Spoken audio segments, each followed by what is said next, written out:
Welcome to the Old Time Radio Netcast Network. I'm your host, Andrew Rhynes, and let's get into this episode. Now, Roma Wines present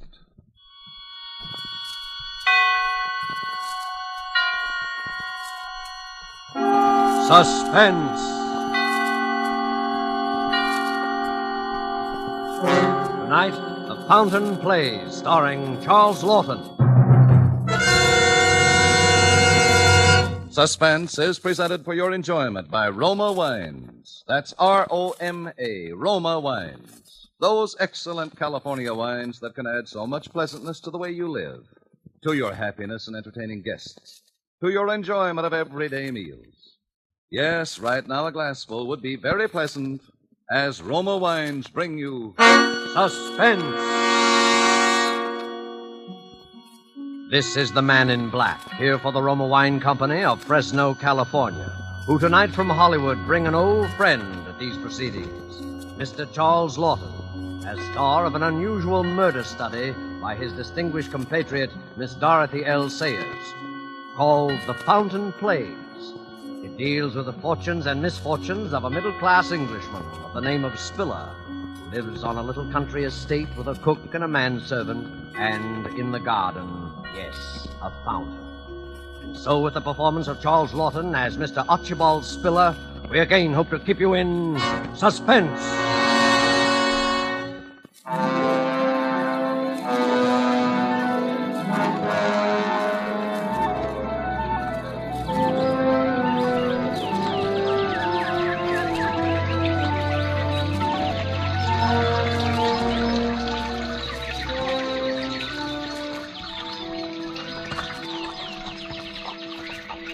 Now then, Mr. Spiller, what about it? Oh, I say, look out there, Sam. Look out for what? Still as blind as a bat, aren't you, Sam? You really ought to wear glasses, you know. Don't you try and put me off. I was only trying to keep you from getting your clothes wet, Sam. You almost walked right into the spray of the fountain. Well, never you mind what I need glasses, and never mind your blasted fountain neither. I want a straight answer to my question, Mr. Spiller. I've given you an answer, I've told you. You've given me nothing but bluff and bluster. Do I get it all, don't I? That's what I want to know, and if I My dear don't... fella, please. My guests are arriving. I'll talk to you tonight. You better talk straight. It'll be your last chance, my lad. Hello. Hello there, everybody. Just in time for a little refreshment. Master said we'd find you here, Daddy. I hope we're not interrupting. Oh, certainly not, certainly not. You know Mr. Gooch, don't you, my dear? Yes, of course. And this is my neighbour, Mrs. Digby, Mr. Gooch. How do you do, Mr. Gooch? Yeah, And Ronald Proudfoot, my daughter's fiancé. How do you do, sir? I do. Well, I was just showing Mr. Gooch the wonders of my little fountain. Oh, Daddy, you do make such a fuss over this fountain. Even so, I always say there's nothing like a bit of ornamental water to set a place off. Sort of like the Versailles garden, what? Oh, it's really lovely, Mr. Spiller, and so secluded, with the rhododendrons and the lilac hedge all around. You like it, eh? You know, I was thinking of cutting out some of these lilacs. Oh, I wouldn't. To make a vista, so to speak. You can't even see it from the house with these bushes on all four sides. Well, now, perhaps that might add something. But if you like the lilacs, Mrs. Digby, the lilacs shall stay. Oh, Mr. Spiller, I'm no authority, I'm sure. Well, if you want an authority, I'd say it's a mess. Plaster, backstop, and all a mess, see? A mess? Oh, maybe Mr. Gooch means the way the backstop arches up above the spray. It rather overshadows it. Well, I have to have that, you know, my dear, because prevailing winds from the south, don't you feel how nice and warm it is tonight? Blow the jet of water right onto the grass. If it weren't for that backstop, we'd have a proper swamp over there. Wasteful, too. Well, I'm glad to know that. You always were a fool, Archie. Squandering money on a fountain. No, indeed. It uses the same water over and over again. Like the one in Trafalgar Square. Most ingenious, really. Why, isn't that a wonderful idea? Of course, I have to be careful, of course, even so, to turn it off every night to save leakage and waste and so on. Oh, Mr. Spiller, sir. Dinner is served. oh thank you, Masters. Well, what do you say, everybody? Ready for a bit of dinner? I should say so. Shall we go in, then? Why, Mr. Spiller, your modest little fountain, when you're past the bushes, all at once you can scarcely hear it. Yes, it's quite impossible to hear it from the house. Can't hear it at all.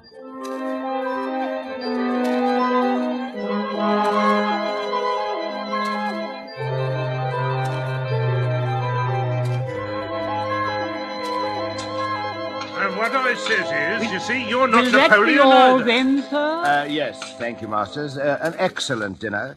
My compliments to the cook. Yes, sir. And coffee in the drawing room, masters. Very good, sir. Well, shall we adjourn? Shall we what? Oh, go into the drawing room, you know. Quite a talk, ain't you, Margie? Big change from the old days. Adjourn to the drawing room. What would you think, Mr. Spiller, about a rubber or two of bridge? It's an excellent suggestion, Mrs. Stigley. Excellent. Good thing I don't play, ain't it, Archie? See, I'm counted out before the start. Oh, Mr. Gooch, I'm so sorry. Do take my place. I'm really very tired. No, thanks. We don't play bridge where I come from, and neither did Archie. Although I see he picked it up quick enough once he... Yes. It's never too late to learn, you know. No, mind you don't play too long.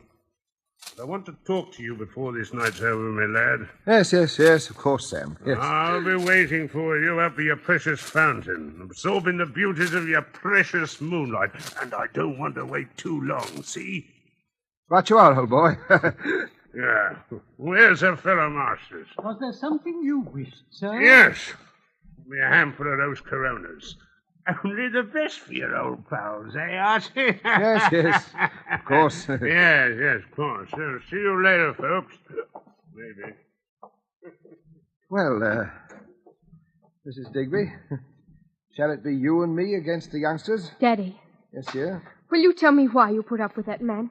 Gooch? Oh, no. He's not a bad sort, really. He is a bad sort.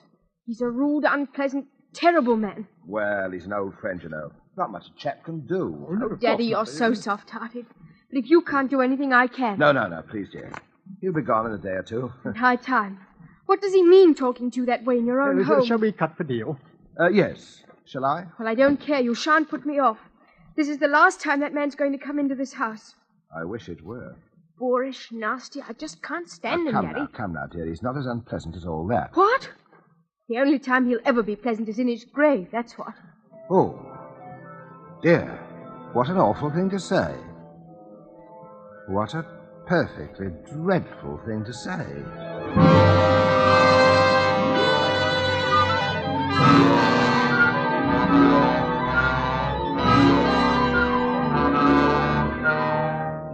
Tonight for Suspense, Roma Wines are bringing you as star Mr. Charles Lawton, whom you have heard in the first act of The Fountain Plays, tonight's tale of suspense.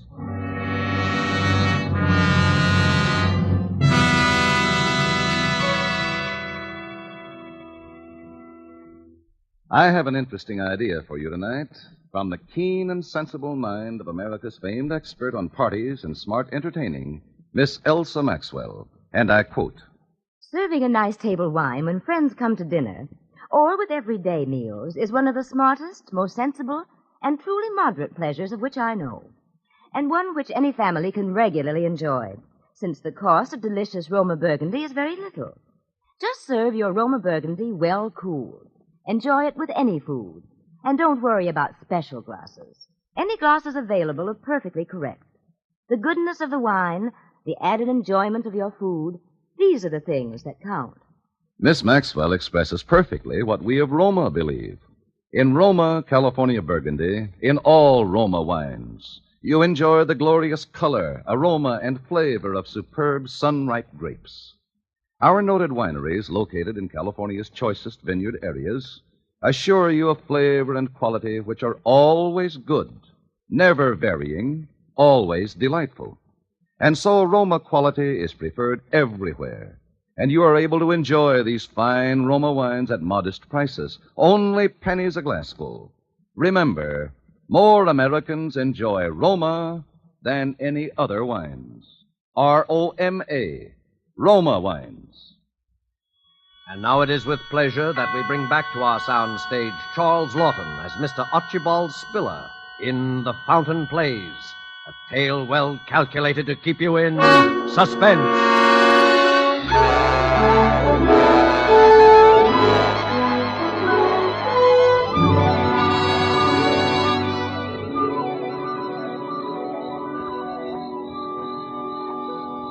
Of course, we have a very pleasant garden, Mrs. Digby, and I don't know anything that's given me such enjoyment as that fountain. Do you know that it uses the same water over and over again, yes?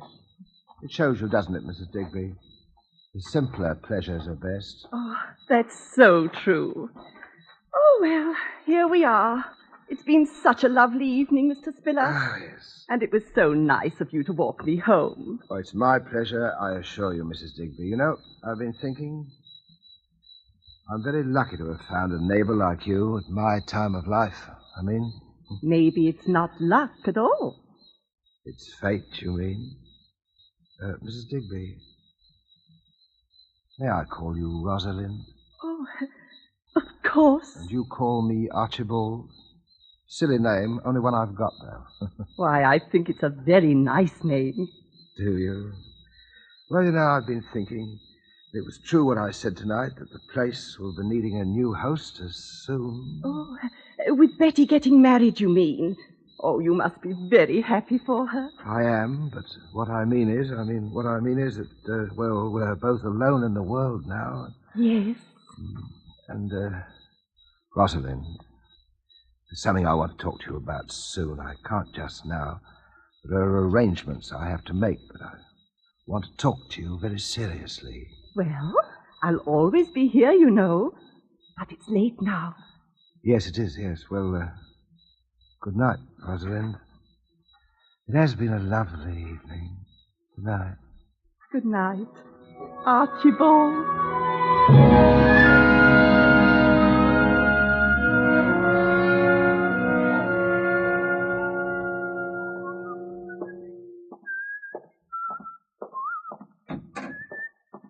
Ah, Masters.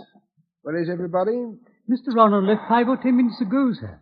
Miss Elizabeth has retired. Oh, well. Is Mr. Gooch still in the garden? I couldn't say, sir. Shall I go and see? No, never mind. You can cut along to bed now. I'll lock up. Very good, sir. Oh, by the way, is the fountain turned off? Yes, sir. I turned it off myself at 10:30, seeing that you were engaged, sir. That's fine. Well, good night, Masters. Good night, sir.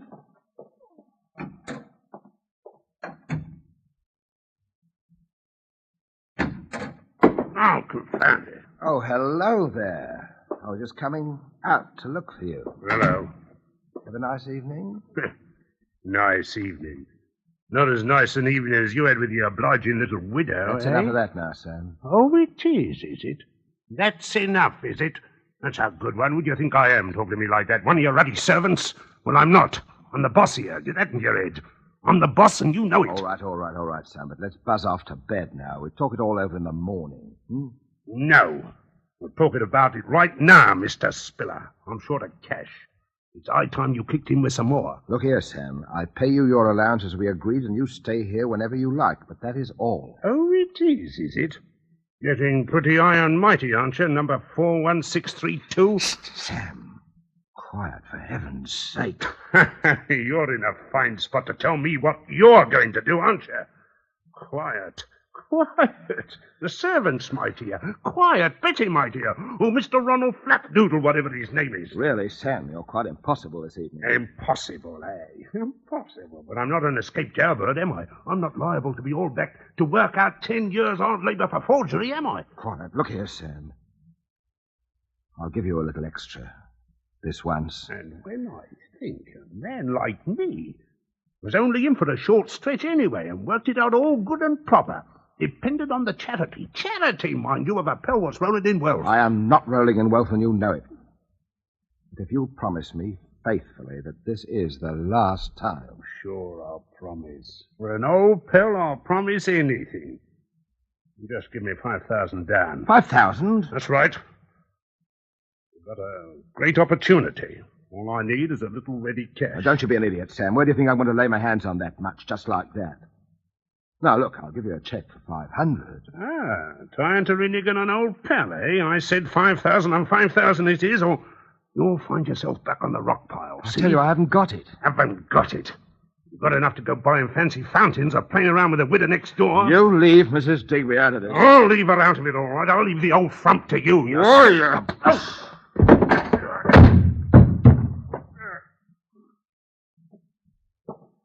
Sorry I had to do that.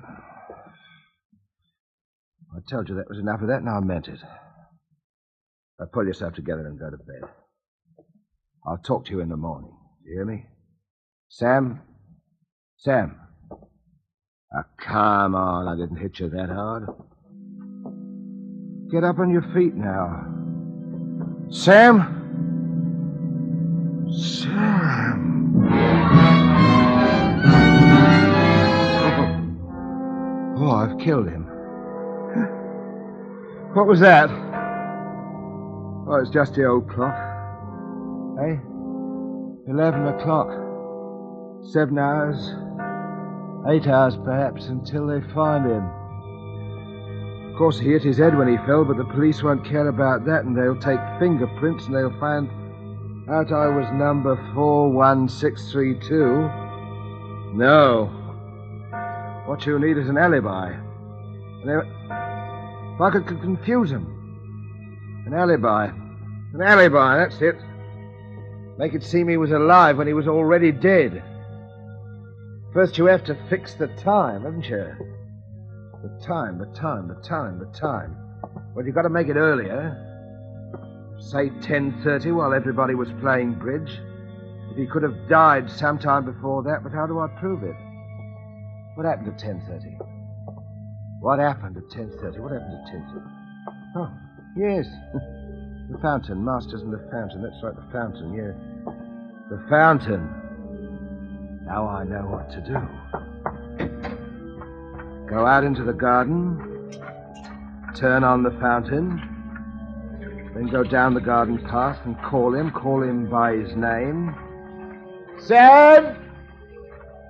Sam! Gooch! Gooch! I think that'll do for that. I'll go back to the house.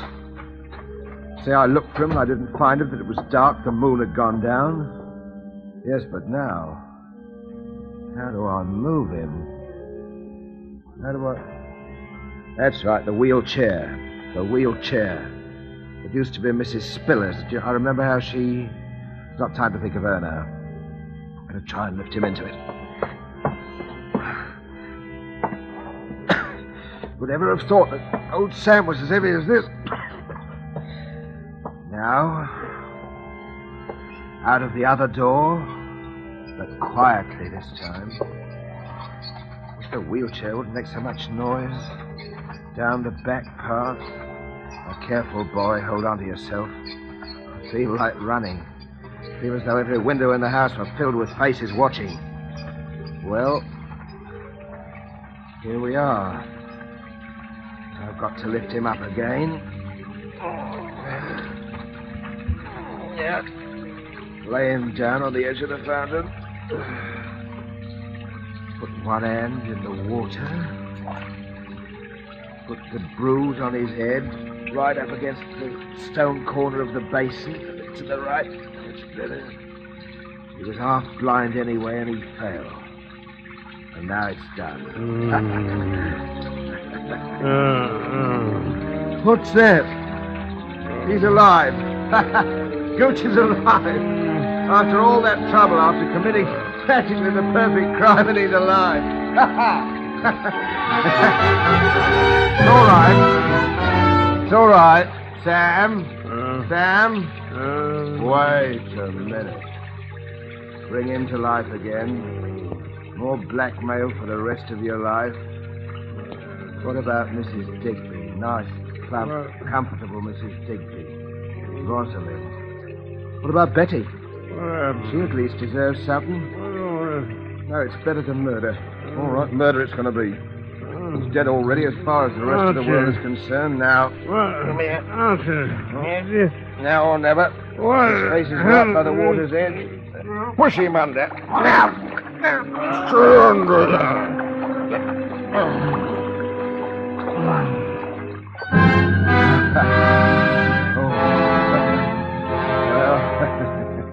Now it's done. Now it's done, Mr. Spiller. I suppose I ought to feel remorse. Why should I feel remorse? Does the mouse feel remorse that the cat's killed? Nah. Does the prisoner feel remorse when he leaves his prison? Nah. It's done and it's well done. There's nothing left but the finishing touches now. Well, we take back the wheelchair. Let the fountain run another hour. and then to bed. Why should I feel remorse? Nonsense. Congratulations would be more like it. Yes, that's right. Congratulations, old man. Doesn't it turn cold?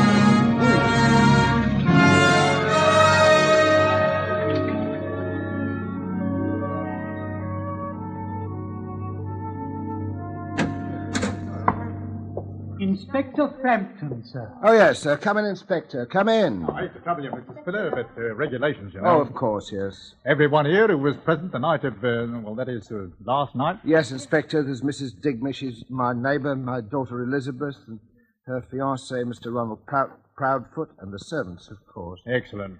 Well, now, if you'll all bear with me, I have to ask you a few questions, you know. Now, there was a blow on the head. Oh? As I understand it, the deceased was last seen alive at about 8:30, just after dinner. Let me see, you were the last to see him, eh, my man? Yes, sir. I believe so, sir. You showed him the way to the fountain in the garden, eh? At his request, yes, sir. I believe the deceased gentleman's eyesight was rather bad. Yes, terribly bad, terribly bad. And that was the last time he was seen alive by any of you, eh? Yes, that's right, Inspector. The four of you then played cards, I believe. Until what time? Until about 10:30. And no one left the room during those 2 hours? Then, Mr. Spiller, you accompanied Mrs. Digby to her home. That's correct, Mrs. Digby? Yes, Inspector. Now, when you returned, you were met in the hall by Masters. What time was that, Masters? About 10:45, sir. And Mr. Spiller at that time inquired after Mr. Gooch? Yes, sir. He asked if I'd seen him. And as I'd not, he suggested I might retire, and that he himself would lock up the house. The others had left, eh? Yes, sir. That is to say, Mr. Ronald had left. I heard him drive off in his car, and Miss Elizabeth had retired. Then you were alone in the downstairs part of the house. Is that so, Mr. Spiller? Yes. Will you tell me, please, what you did then? Well, I'd promised the poor fellow I'd have a talk with him later in the evening, so I went to look for him. I went down to the end of the garden by the fountain. But you didn't go through the lilac hedge to the fountain? No, I didn't. It was dark by then. I couldn't see. I called Gooch several times. Did anyone hear Mr. Spiller call? I did, sir. I was half asleep, you might say. But I did hear Mr. Spiller call out. And then what did you do, Mr. Spiller? I came back into the house, Inspector, and I sat up in the library and read for a while, and about 1 o'clock I went to bed. Now, this is very important. Who turned off the fountain? I did, sir. At what time, Masters? At 10:30, sir. You're quite sure of that, eh? Yes, sir. It's the usual time. I see. And no one would have turned it on again, of course? I can't think why, sir. I see. Well, I think that makes everything very clear, Mr. Spiller. When the body was found, it was still wet from the spray of the fountain. Therefore, death must have occurred some time before the fountain was turned off at 10:30. Yes. And as all of you here were occupied up until then, from the time the deceased was last seen alive... Oh, of course, it is an accident. I said it was from the beginning. Well, it might have been neither, you know. There had been a blow and there was water in the lungs, but the man apparently fell, missed his footing due to his poor eyesight and struck his head, falling into the water from which he was unable to rescue himself. Well, it does seem the obvious conclusion, doesn't it? My. Poor fellow, dear me. Well, thanks, everyone. I don't think we'd have to trouble you again, Mr. Spiller. I hope not. Thank you, Inspector.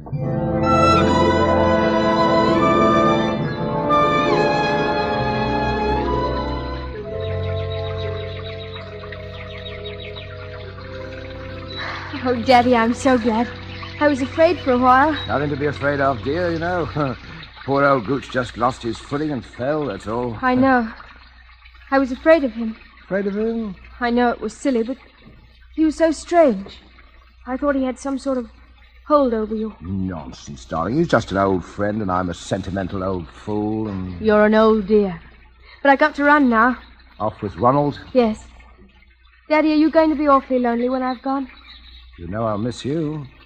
Maybe Mrs. Digby? Now, my girl. She's such a darling, Daddy. She is rather nice, isn't she? In fact, I thought I might pop over to see her this afternoon, as long as you're going to be out. Daddy, I knew it. I won't keep you another second. Ask her over to dinner. Perhaps I shall. You be on time, though. I will. Goodbye, Daddy. Beg pardon, sir. Oh, Masters, yes? If it's convenient to you, sir, I should like to have my bedroom changed. I should like to sleep indoors, in the main house. Oh, why is that, Masters? I'm a very light sleeper, sir, and noises keep me awake. Noises, Masters? The weather vane, sir, above the garage. When the wind changes, it creaks. Well, a little oil, perhaps. I hardly think that would do, sir, because when the wind changes, there are other noises. Oh. They can be most disturbing, sir. What other noises, Masters? The fountain, sir. The fountain? Yes, sir. Ordinarily, I'm quite unable to hear it, any more than you can in the main house, sir. But when the wind is from the east, the plaster backstop acts quite like a sounding board in the direction of my room, sir. In fact, I can not only hear the fountain itself, but I can hear even the faintest noises in the grove around it. Quite clear. Ah, I see, yes. Quite so. I see. Yes. For instance, on the middle night, Mr. Gooch sustained his unfortunate accident. I noticed the wind changed a little after 11, because it got very cold. The weather vane wakened me, and then I heard the fountain. I seemed to hear other noises, too, if I may say so. You heard? Yes, sir. Yes. I might add that after noting the police inspector's observations, I took the precaution of pressing your dinner jacket. The sleeves seem quite wet, sir. Yes. I think, sir, all things taken into consideration, you might find it worth your while to retain me permanently in your service. Oh, yes, of course. I wouldn't dream of ever wanting to replace you, Masters. At, shall we say, just double my present wage? For the present. Well, yes. Yes. I'm very much obliged to you, sir. Is there anything else, sir? No, nothing else. I'm going to sit here by the fountain. Very ingenious, the fountain. Most ingenious, my fountain. Costs a little to run because it uses the same water over and over again. Over and over again. Over and over again. Over and over again.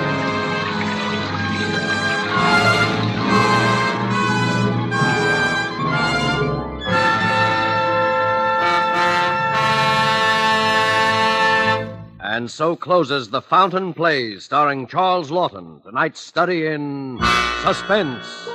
Suspense is produced and directed by William Spear. The other day, Elsa Maxwell told us about a friend who had lived many years in wine-loving countries around the world. I gave him some of our delicious Roma, California Burgundy at dinner, and he confessed to me that he thought it every bit as enjoyable as any he had ever had. So I say, you people who do not regularly serve Roma wine are missing one of the most delightful treats daily living can offer. It's so good, so smart, yet so very simple. Take Miss Maxwell's advice. Enjoy Roma wine regularly. It's always good, unvaryingly fine in flavor and quality, and only pennies a glass. Remember, more Americans enjoy Roma than any other wines. Roma, R-O-M-A, Roma wines. Next Thursday, same time, we will have the pleasure of bringing to you Mr. Cary Grant.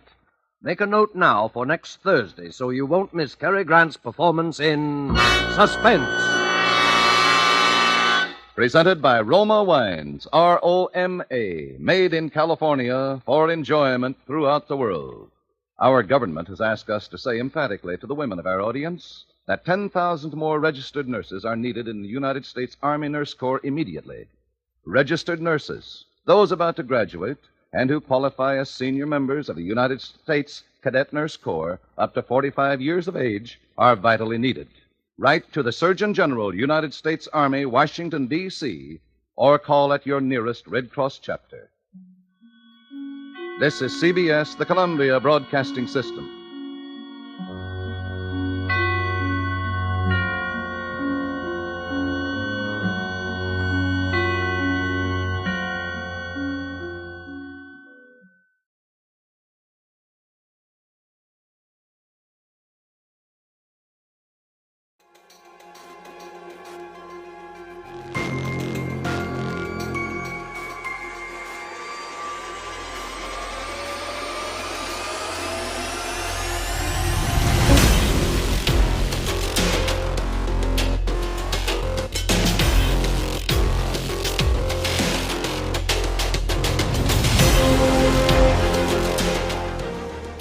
Welcome back. I hope you enjoyed this presentation from the Old Time Netcast Network.